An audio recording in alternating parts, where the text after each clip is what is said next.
নমস্কার বন্ধুরা, আমার চ্যানেলে আপনাদের সবাইকে স্বাগত।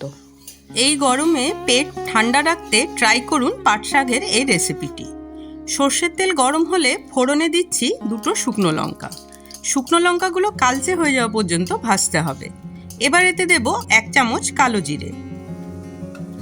1-2 মিনিট ভাজার পর দিয়ে দিচ্ছি 10 থেকে 15 কোয়া থেতো করা রসুন। আমি এখানে একটু বেশি পরিমাণে রসুন ব্যবহার করেছি, এতে করে রান্নার স্বাদটা খুব ভালো আসে।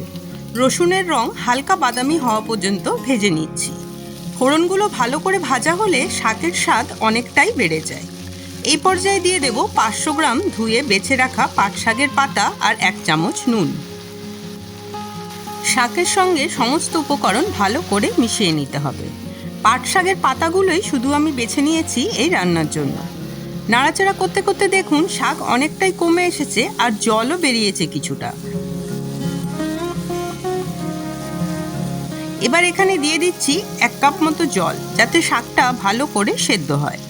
খুব সামান্য উপকরণে অল্প সময়ে তৈরি এই রান্না শরীরের জন্য খুবই উপকারী, আর এই গরমে গ্যাসের সামনে বেশিক্ষণ সময়ও কাটাতে হয় না। 2 থেকে 3 মিনিট ভালো করে ফুটে উঠলে তৈরি পাট শাকের ঝোল। দুপুরে প্রথম পাতে পরিবেশন করুন পাট শাকের এই রেসিপি।